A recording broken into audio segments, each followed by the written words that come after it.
everyone. My name's Don Wall. Now I'm just going to share a little testimony today. This is kind of a nature setting there in Mount Rainier, and I wanted to continue what I was sharing earlier about a glimpse of heaven. The day after I got saved, I was fortunate enough to go work my way back to a chapel because I didn't want to blow it.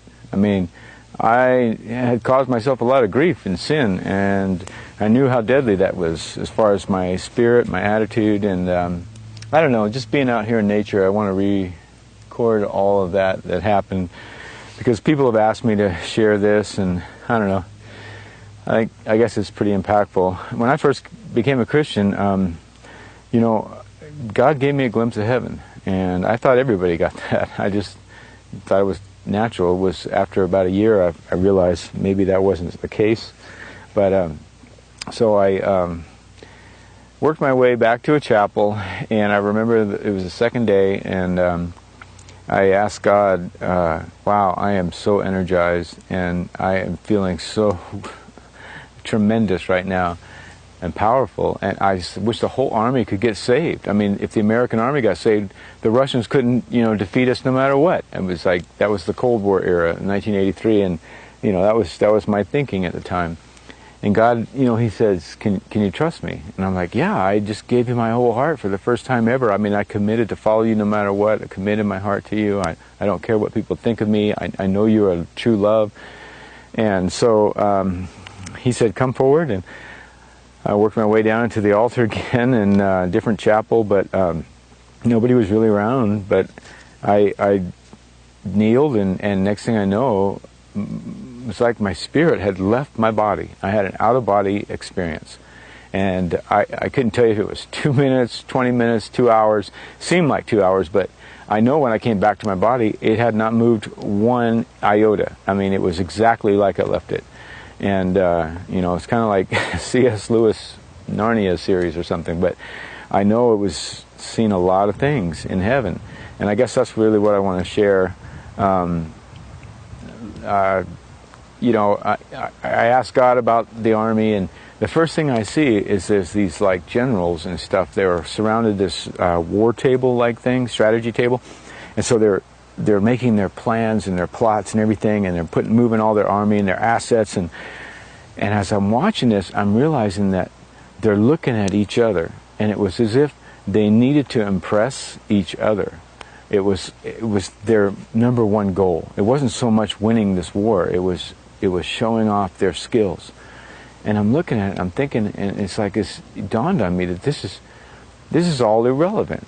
Moving these pieces around, these armies, bunches of people, and it was like the Lord was saying, these wars on earth are irrelevant compared to the spirit world. And there's a real warfare going on in the heavens. It's angels versus the demons and the devils and all Satan and his armies trying to overcome God. But that's the real warfare, but it's about people's souls, not just their lives on earth, but their souls for eternity. And I remember as I'm watching this, it's like not just army, but it's the same in business and corporations and, you know, people who are striving at the top of the ladder to try to impress others and prove themselves. It's because they need that public affection from men. It's as if they don't have that love that I shared about earlier, about, you know, that vulnerableness, that openness, that realize they need to be loved, and they want to love others freely and openly, and that's their heart, and that's what makes life tick for them. And if you don't have that, if you haven't found that connection and realization in yourself, you know, you're left with a lot of insecurity. And these generals were all about looking for security through their works. And as I'm there and I'm realizing this, all of a sudden I realize I'm looking around, and I'm in this place. I mean, it was like the highest place above my body. I call it Zion because Zenith is supposed to be the highest place above us, whatever, as we go straight up as high as the heavens. And all I could think is that, you know, I'm looking around and I'm realizing that we're not breathing. We don't need to breathe. I'm in this heavenly place, and, you know, there's an atmosphere, but we don't need to breathe, and our bodies are perfect. We're in the prime of our life. It's like there's no imperfection. Everything, any disease or problem that you've had in this life, Your heavenly body is perfect. And we don't have any sin nature whatsoever. It is totally gone, and you don't struggle with that at all. Your heart for others is totally pure, and you want to bless others constantly. It's like your nature. And everything is so vibrant. It's like there's not a sun to light up everything like there is in this beautiful setting, but there's a light that comes out of you. It's like a joy. It's an aura that comes out of everything, even the trees and everything that's created in God's kingdom. And there wasn't like air that we needed to breathe, but there was an atmosphere. It was like a current of love. That's all I could say. And everything moves in and out through that current of love. It pervades everything. And it's God's presence. And God is right beside us all the time. His presence is right there, and He's not bothering us. He's not overbearing or anything. But if you have a question, if you want to know something, He doesn't make you go study it in a book or something. He gives you the answer right there, because He delights in sharing all that He is with you. And the more you know of Him, it's the deeper bond that you get. You know, it's a deeper love and bond. And so, you know, the first reaction when you see somebody in heaven, it's like you want to bless them. You want to, you know, tell a joke or give them a compliment or tell them a story or things that, you know, would lift them up. And that's everybody's first desire. And everybody's doing that. You know, it's like everybody also is receiving that. And so from there, I remember if I wanted to go someplace with people, I just went, translated in the spirit or something. You didn't need wings to fly. You just, you were gone. And everything was so beautiful, the fields and green things. And I remember being by a river at one point, and I'm standing with people that know me and I love. I don't know them, but we're singing songs, and I didn't know, you know, anything that time, but I guess they were praise songs, and it just felt so good and so natural. And everybody was just, you know, one heart. And I remember even meeting ancestors like that knew me from way, way back generations, and they were like giving me big hugs. We knew you could make it. We knew you'd give your heart to Jesus. You know, we knew we loved you, and we've been praying for you. And there was different levels. Sometimes it was like our bodies were transparent, and sometimes they were, you know, it was just different bodies for different levels. But it was all you. It was your personality, and I know there's so much. God shared personal information. I asked him questions about that I was struggling with, things. I remember one time I asked him about Satan. You know, why this Satan guy? Why do we have to deal with all that suffering? Why is he allowed to be out there? And God showed me it was like lamps. There was lamps, you know, heavenly lamps, and if you turn a switch, the lamp comes on. Well, God was looking for love. He was looking for a deep, deep, deep relational love that is way more than just you know, an unanimated thing can create. And it's like the angels, even though they were spectacular and way above us in their state of being, they were still like robots. They didn't have the ability to love God. If God said, love me, they say, okay, we love you. But it wasn't real. There was no depth to it. He wanted the kind of love like you're walking hand in hand through a park with a friend, and if a danger was to arise, you would immediately, without thinking, lay down your life to protect your friend, you know, and your friend would have that same desire. And it was like that kind of connection is what God is after. It's more precious than anything else that he has created. And so at the risk of all of his creation, he has to give out free will to allow people to choose, or angels to choose what they're going to live for or what they're going to die for, how they're going to express their love. And to do that, in giving out free love, it's like some of the angels just blew it right off the bat. It was, you know, you can take that opportunity to love and you can extend it to somebody else, and you can express your need to love them and tell them how much you appreciate them and care about them, and then if that love responds and comes back to you, it's so wonderful, it's so fulfilling. But some of the angels looked at themselves only, and as they're looking at themselves, like Lucifer did, he's just seeing how magnificent he is and how spectacular he is and all these properties that he has and powers, and it's as if, you know, he became so focused on just that he could not see anything else.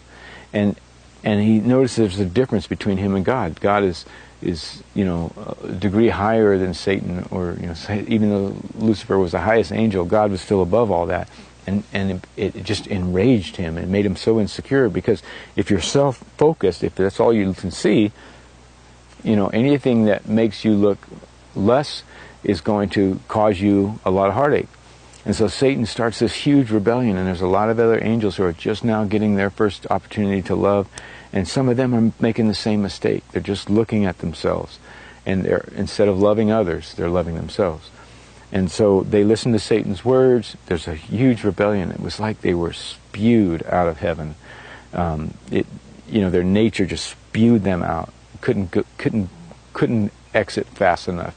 It's like two magnetic poles that are just, they cannot coexist, and one gets repelled. That's about what, Jesus said he saw Satan fall like lightning. That's sort of what I saw there from the heavenly perspective. And it was, all Satan can think of is trying to take over God, because that's the one person above him. So God could have destroyed them all right there. But instead, it was as if, even though they're way bigger than us, or more powerful, higher state of being, have so much more abilities, it's tougher to deal with them. But still, God says, I'm going to use them to still accomplish my goal of populating heaven with those who love others first.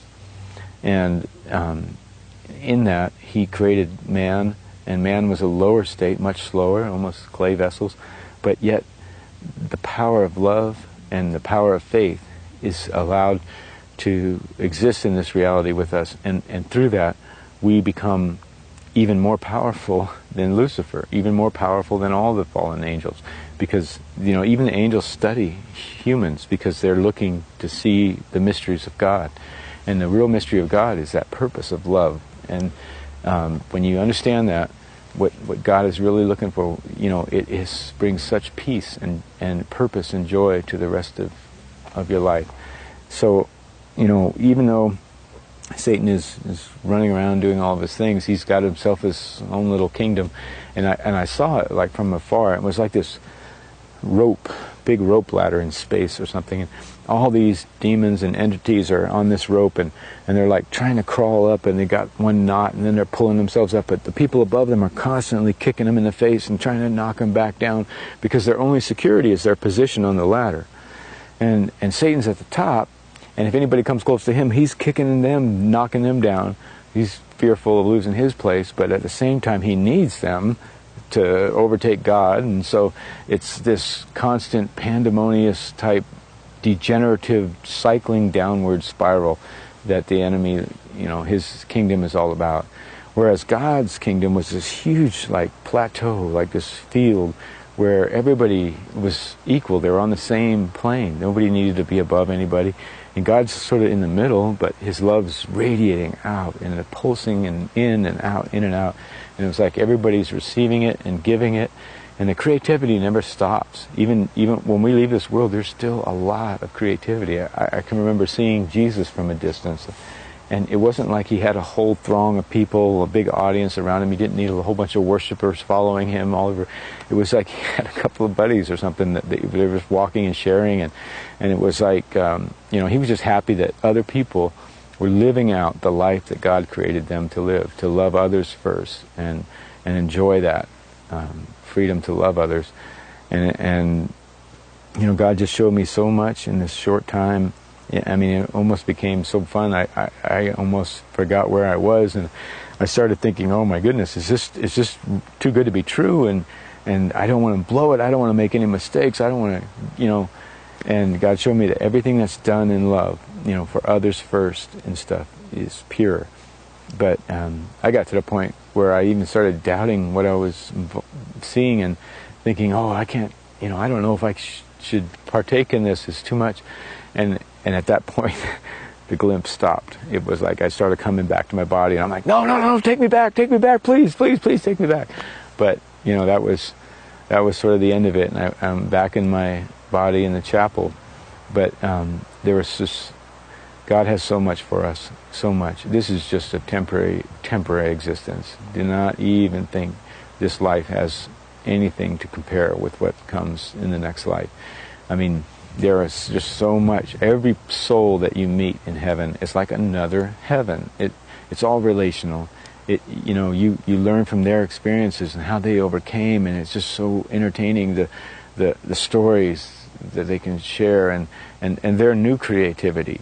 You know, forget about crowns and jewels and stuff like that. It's just being with another friend to live with forever, and that's really what heaven's all about. It's about love, true love, free from the heart.